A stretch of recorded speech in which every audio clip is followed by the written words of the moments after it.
Kanjeng Rama, Kanjeng Ibu sumawi kapejawana kewa ingkang putra pun Duryudana. Pasan gesang kula tanpa ginama sepro tanpa tanja. Duh anakku nggih, anakku.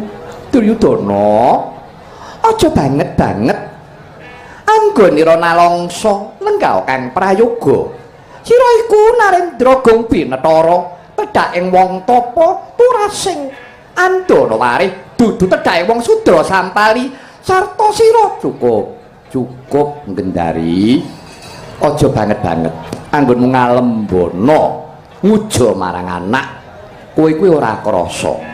Kowe kuwi nglenggana apa ora yen tok sumbering kerusakan kula warga mau ing antarane ya ucapmu sing kebak pengalembana mau. Nanging ra iki leres to sinuwun. Ra iki leres menawi Suyudana menika tedhaing tiyang Maratapa. Sing tapa ki sapa? Aku takon. Sing tapa kuwi sapa? Sing tapa kuwi rak leluhure. Ya ngono apa ora? Sing tapa kuwi wiwit Kanjeng Rama Premban Begawan Wiyasa. Kanjeng Hyang Begawan Parasara ngantek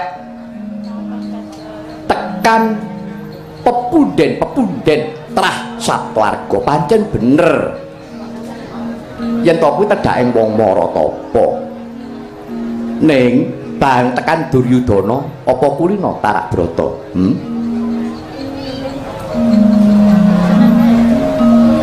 Lirena tok ngalembana marang anak. Duryudana wonten dawuh Rama, lungguh sing kepenak. Iki Kanjeng Rama Prabu. Ora susah kowe matur, aku wis ngerti. Bapakmu kuwi wong Caca Netra, Caca Hina, tegese wong wuta. Ning wuta manggon ana mripat. Ciptaku batinku isih weruh. Tegese weruh bebener ngerti ala becik.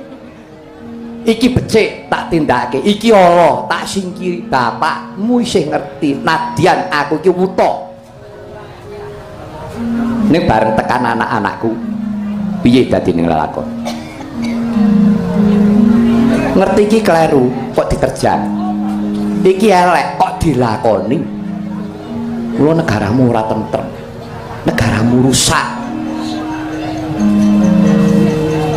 Apa bapakmu ki rumangsa ayem tentrem, bapakmu bombong yen kowe iki mulya ning ancik-ancik marang kula warga, ancik-ancik marang sedulur. Iki eling-elingen Duryudana, Kanjeng Rama. Piye? Kula ngaturaken, adimu entek mati kabeh ya to? Ya ngono ora? Inggih Kanjeng Rama. Kowe ora susah matur. Keng Bapa wis ngerti. Yen to anak-anakku klebu adi-adimu, Kurawa tumpes tapis tanpa sesa ana madyaning Tegal Kurusetra. Wis ngerti pun Bapa.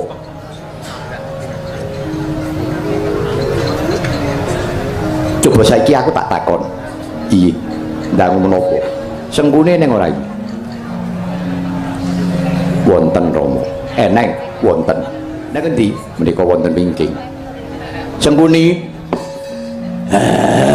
Lah, rada masuk angin iki aku. Nah. Nyang awak kok ting griming ra penak-penak kok. Ora susah kakean tembung. Maju mrene lungguhmu. Maju sengguni ingestaken dawuh Kakang Prabu. Anjra ingkang Puspitarum.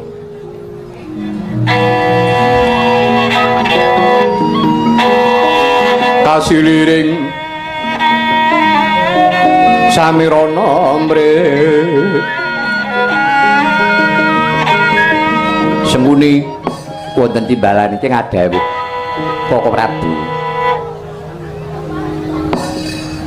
Tak takoni kowe matura sing prasaja aturna opanane. Inggih Koko Prabu. Lelakon Baratayuda Jaya Binangun iki ibarate lelakon kowe nggawe cerita apa ora? Kowe nggawe lelakon apa ora?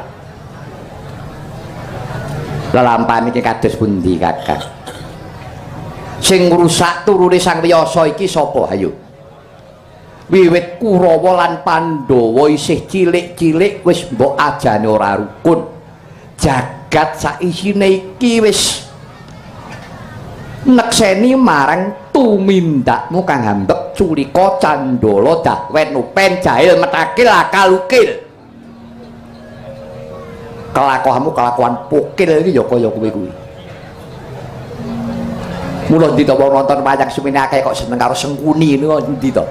Ora eneng karo wong degleng. Ayo. Laksulana Sengkuni. Tak takoni. Nggih.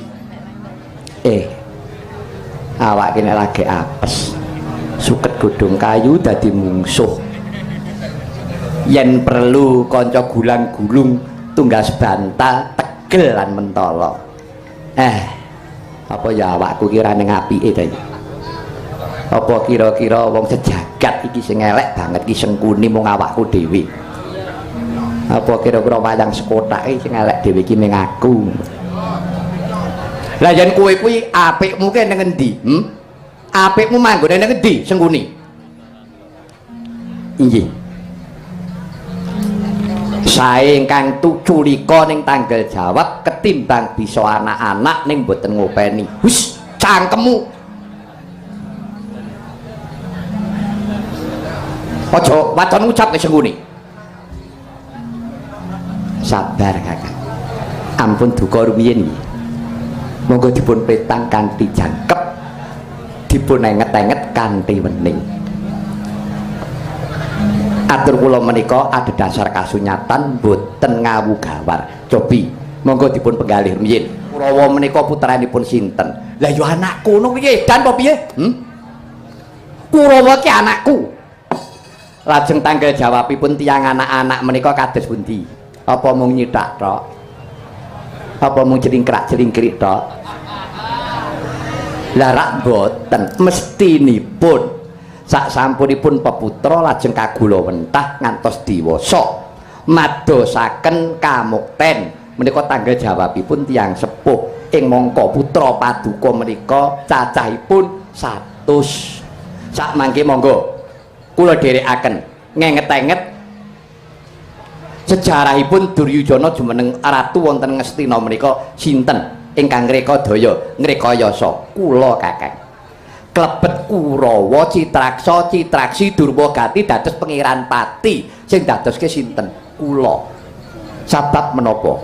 Paduka sampun paring dawuh rikala semanten, Sengkuni aku njaluk tulung telungane sing awas mripatmu. Ponakamu ki cacahe 100 golekno kamukten. Golekno kamukten. Aku njaluk tulung ya Sengkuni. Inggih Koko Prabu sedika ngestakaken dawuh. Cobi kula atur menggalih nenget-nenget paring dawuh menapa mboten rikala seman. Lho, iya pancen bener. Lah nggih, sampun kula lampahi. Duryudana dadi ratu ingkang rekadaya kula. Sedayanipun ingkang putra manggih kamulyan menapa kula lepat. Muni, wong golek kamulyan kuwi tumindake sing bener becik. Awon sae menika gumantung raos pangraosipun piyambak. Sae kangge kula dereng kinanten, sae kagem panjenengan, sae panjenengan dereng kinanten sae kangge kula. Ning nadyan ta kula menika dipun wastani culika, damelan kula mpun rampung. Nan perintah kula ngestakaken dawuh Duryudana kelakon dadi ratu, Kurawa sampun dados pangeran pati. Perkawis bejah gesang menika wonten ngasranipun Gusti ingkang murbeng dumadi. Lah sak mangke tanggal panjenengan, tanggal jawab panjenengan wonten pundi? Gentos monggo kula paring dawuh. Atase aku iki anak-anak panjenengan menapa? Apa Pak Sengkuni iki elek terkebadot elek? Mboten ngaten Kakang. Menika awrat-awrat kula anggen kula ngestokaken dawuh pangandikanipun Kakang Prabu Drestarstra anggen paduka pasrah kaliyan kula pados kamuktening Kurawa pun kula tindakaken sae lepat menapa leres swarga apa neraka menika gumantung wonten gesang kula menika badhe kula sangga piyambak kula tanggel jawab bab perkawis gesang kula ning pakaryan kula sampun rampung. Monggo Sengkuni dianggep elek, monggo. Kula ngakeni Kakang. perkawis kula dipun wastani tiyang culika upamiya kula tiyang nanem badhe panen kedah ngunduh badhe kula unduh nanging kakang monggo kula aturi lenggah ingkang sekeca nikmat mupangat nelasaken bondo negari ngestina sing bondo sing boten sampurna niki monggo kula aturi nelasaken mangke badhe ketingal kados pundi dumados sing lelampahan sampun kakang nyuwun pamit dinten menika badhe kula jange wonten madyaning payudan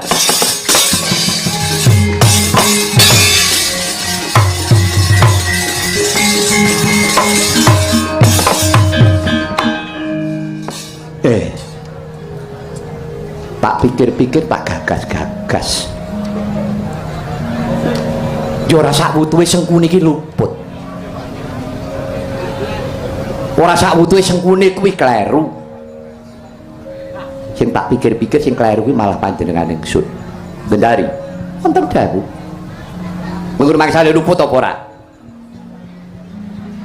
kados pundi kowe ngrumangsane luput apa ora lepat ingkang kados pundi oh budhek kuping ucape Sengkuni iki mau kuwi bener apa ora inggih leres nah nek pancen ucape Sengkuni kuwi bener sing kleru ki aku karo kowe tekse anak-anak ora iso gula wentah gemrayah sepirang-pirang ning nyatane ora kopen sing ngopeni wong liya sing muktekake Sengkuni dadi aku karo kowe nandhang dosane kleru aku karo kowe iki Gendari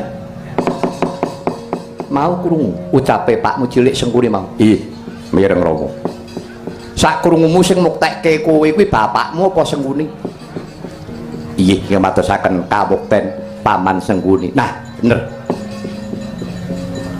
kowe ora ngajari bapakmu ora apa-apa ke kowe ora bekti karo bapakmu ora apa-apa le ning bekten ana Pakmu cilik Sengkuni sing wis tau goleke kamukten kowe sak sedulur timbang kowe mung paribasan nangisi getuni enteke bondo donya ngestina ora urung kowe engko mati ngenes popole ngepol ndang lara stroke ora ana gunane ora belani bapakmu ora apa-apa belanono bapakmu cilik Sengkuni Kang Rama lila kowe cilik lara gedhe temekaning pati yen kowe ngetokake jiwa satriya belanono Pakmu cilik Sengkuni nyuwun pamit